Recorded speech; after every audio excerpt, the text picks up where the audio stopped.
Hawkman, issue 29. Robert Venditti writing for Mando Passarin on the art. Take it away.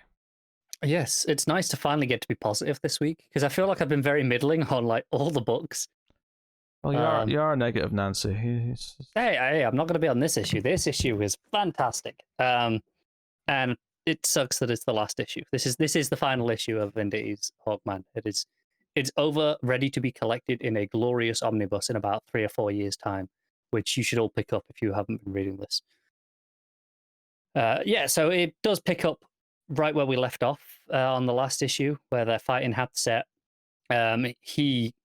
Carter like stabbed himself with Hathset's magic curse dagger.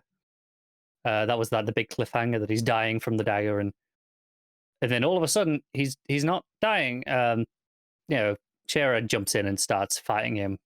Hathset, and all the zombies. She's angry that he's dying, and then it gets to a while, and Hathset just doesn't understand why he's not dying. Like this, this dagger is cursed by whatever Anubis has cursed it. I don't know, and it should be killing him. It's deep enough of a wound, yet somehow he's not.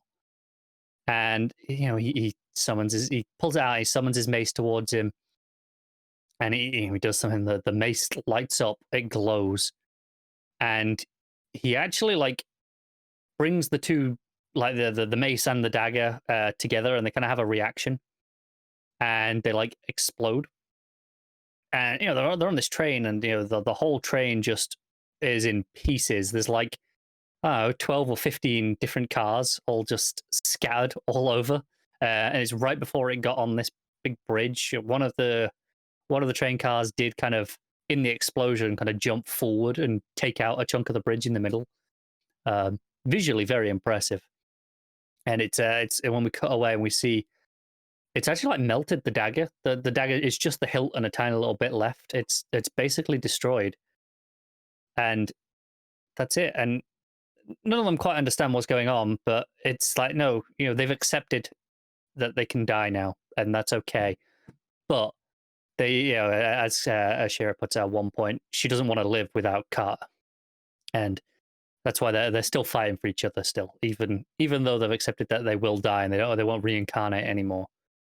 And as they're doing this, Hathset, stuff happens. He goes on the bridge and it all collapses with the more train cars, and he falls into nothingness. And they're like, don't worry about it. He's dead. He'll be back in another body in another life, but we'll worry about it then. And that's kind of the end of the main story. Is they patch up and they fly on home, and it's a big double page splash of them flying off. And this is kind of where it leads into the epilogue, which is one of the highlights of this entire run. Is this 5 or 6 page epilogue that we've got here. And it brings back the journal entries, that same narration text boxes that we've been having since the start of the run. So it's just really neatly bookends it, and it's like, oh, that was the last we saw of Hasta, but not Hatset's spirit. He returned in various incarnations. Sometimes we fought him, sometimes we killed him, sometimes he got away. But they were never they were never as big a fight as that. And like, after that train ride, we moved on.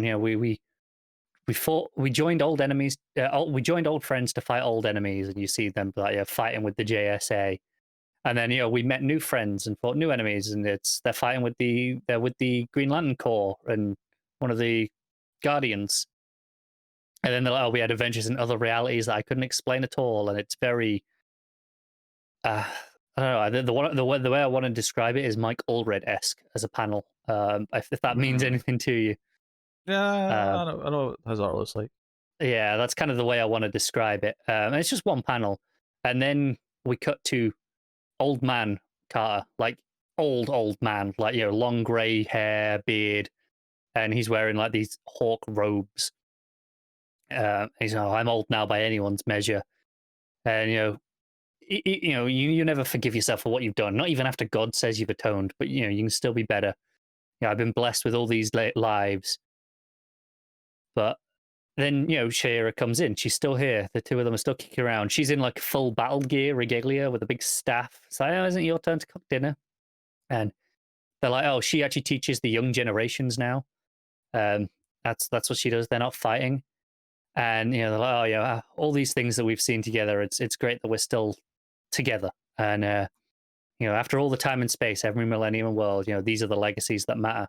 And it cuts to the final page, and it's Earth in the 40th century, and they're still there teaching the young generation. So that was their loophole, is how no, they don't reincarnate anymore, but they are essentially immortal in this one last life together.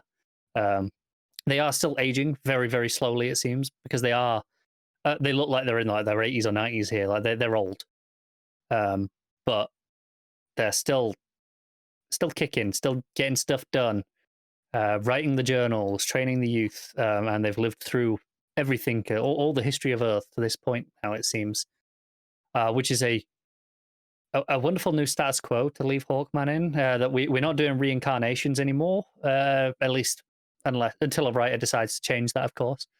Which I would expect this to last forever, because that's the nature of comics, right? But we are doing immortality, and that's kind of why the knife at the start of the issue, the cursed blade, didn't kill him, because they are seemingly immortal now. And this is a great status quo to go forward, and anyone can revisit this, and leaving this with Carter as the historian and the journals means we've got a really neat framing device for any miniseries they want to tell, set at any point in history between this book in the 1940s or wherever we are to the 40th century. We can kind of just pick a journal and Carter told this story, and read through the journal with the narration boxes and go through it. It's such an easy place to pick up and run with, and that leaves me excited for the future of Hawkman, and maybe we will get some minis down the line, even if we don't get another ongoing for a while. I feel like a mini might sell okay. But this is a really great issue. It completely bookends the run. It does exactly what a final issue should. Leaves it in a nice, exciting new status quo. In the sense that we can just pick up and do them in the JSA. We can have them in the modern day with the Justice League, or we can pick any period in history / future from then onwards and just tell a journal story. Or we can do one of the previous lives as a journal story still as well, if we want to just play with. If we still want to do Thanagarian Hawkman stories, or if they want to do, I don't know, the Kryptonian Hawkman stories, for example. Like, they've got all this free reign.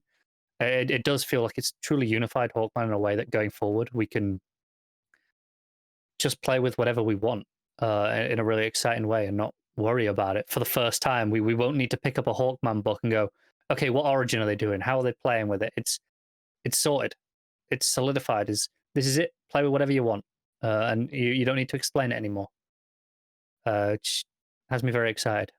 It's a great issue overall. Sarin doesn't have as much to show off as he has done in previous issues, but the fight scene at the start's really solid. The little pages, with like the JSA, for example, really nice to see. It's like a 9, this issue. It's great. Wonderful run. Probably the best Hawkman run in existence. Okay. Is there a lot of competition for that? People were quite fond of the Jeff Johns run. I suppose. Is there another one? I mean, there's probably some older ones that I'm not as familiar with that people probably like if they like the older stuff. Maybe. I don't know. I've never really heard anyone talk about much in the way of Hawkman runs before. Nor have I.